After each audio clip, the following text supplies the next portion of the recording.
जय हिंद दोस्तों, मैं हूं रोहन कुमार। आप सभी का अपने YouTube channel Rajveer study motivation में स्वागत करता हूं। आशा करता हूं आप सभी अच्छे होंगे, एकदम मस्त होंगे। आज की वीडियो में हम छंद के बारे में बात करेंगे। कल हमने रस और अलंकार को ख़त्म किया है और पहले का वीडियो आपने नहीं देखा है तो आप चैनल पर जा कर के वीडियो को देख लें। ये क्लास 10th के लिए बहुत ही महत्वपूर्ण चैप्टर है छंद। इससे 2 नंबर के पूरे प्रश्न आते हैं। 2 नंबर इसके, रस के और अलंकार के, कुल मिलाकर 6 नंबर, यानी कि 1% हमारी वृद्धि हो जाएगी कल आज की क्लास ख़त्म करने के बाद। अगर आपने अच्छी तरह पढ़ा होगा तो आपको पूरी तरह से 1% का पूरा बेनिफिट होगा। तो आइए शुरू करते हैं छंद को। छंद इसमें आपके कक्षा 10 में केवल 2 को पढ़ना है, एक रोला और दूसरा सोरठा। छंद के 2 प्रकार पढ़ने हैं, रोला और सोरठा। तो देखिए पहला रोला।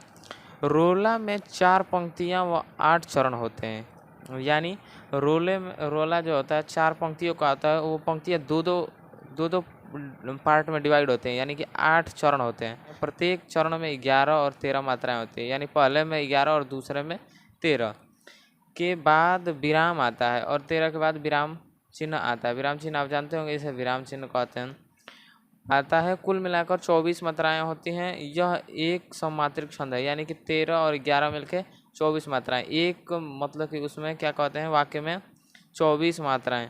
तो कुल मिलाकर 4 पंक्तियां हैं, तो 24 गुणे 4 कर लीजिए आप। ठीक है, तो आइए इसका उदाहरण देखते हैं।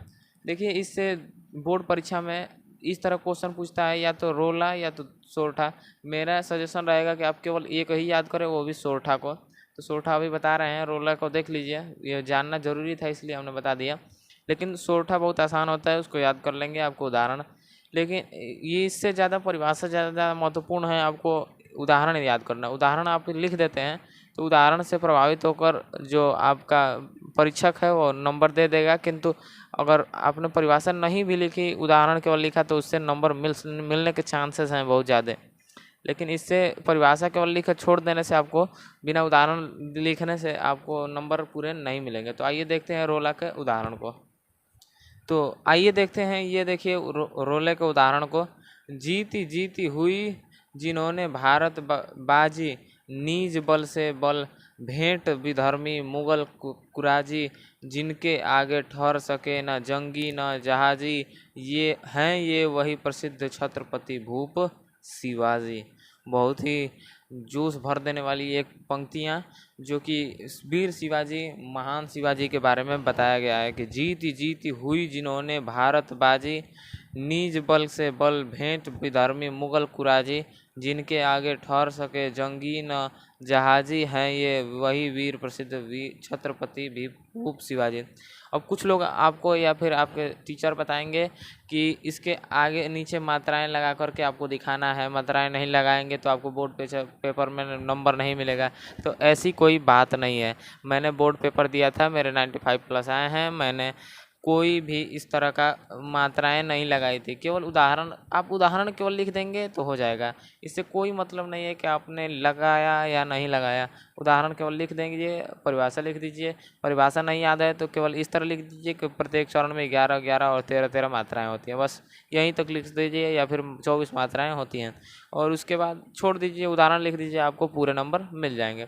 इससे भी ये था रोला, और इससे आसान होता है सोरठा। सोरठा को याद करना बहुत आसान होता है। तो आइए देखते हैं सोरठा के बारे में। तो देखिए सोरठा को देखते हैं। यह एक अर्ध सममात्रिक छंद है। इसमें 4 चरण होते हैं। इसके प्रथम और तृतीय चरण में 11 11 मात्राएं होती हैं, तथा द्वितीय और चतुर्थ चरण में 13 13 मात्राएं होती है। अब ये क्या कह रहा है, इसको अच्छी तरह समझते हैं। ये लाइन आपको कैसे भी याद कर लेनी है कि अर्ध सममात्रिक छंद है। अर्ध सममात्रिक छंद है मतलब कि आधा सम नहीं है, और सममात्रिक छंद है। इसमें 4 चरण होते हैं। अब 4 चरण देखिए, एक चरण यहाँ तक, 2 चरण यहाँ तक, तीसरा चरण यहाँ तक, और चौथा चरण यहाँ तक। और देखिए प्रत्येक 4 चरण होते हैं। प्रत्येक इसके प्रथम और तृतीय चरण में, प्रथम और तृतीय चरण, पहला और तीसरा चरण में 11 11 मात्राएं होती हैं, यानी कि इसमें 11 11 मात्राएं, और दूसरे और चतुर्थ चरण में 13 13 मात्राएं होती हैं। ये बहुत ही आसान है। इसका उदाहरण देखिए। जे सुमिरत सिद्धि होय, गणनायक करिवर बदन, करहूँ अनुग्रह सोय, बुद्धि राशि शुभ गुण सदन।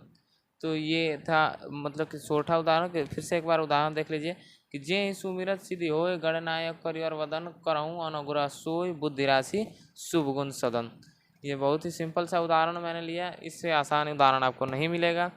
तो ये था आज का हमारा छंद, और कल के वीडियो में हमने रस को ख़त्म किया था और अलंकार भी ख़त्म हो चुका है। दोनों दो नंबर, यानी कि आपके 1% पूरी तरह से बन चुके हैं। ये 1% आपसे कोई माई का लाल छीन नहीं सकता। इसके लिए मैंने आपके लिए मेहनत किया है, आप भी हमारे लिए मेहनत कीजिए और याद कर लीजिए, ताकि बोर्ड परीक्षा में आपके नंबर ना कटे और कोई आपका नंबर चुरा ना सके, ले ना सके। तो ऐसे ही हमारे वीडियो पर हिंदी की क्लासेस चलेंगी। आप हमारे चैनल को सब्सक्राइब कर लीजिए और नोटिफिकेशन ऑन कर लीजिए, ताकि हमारे सबसे पहले वीडियो आप तक पहुंच जाए और आप बोर्ड परीक्षा में अच्छे अंक प्राप्त कर सकते हैं। मिलते हैं अगले वीडियो में, तब तक के लिए जय हिंद।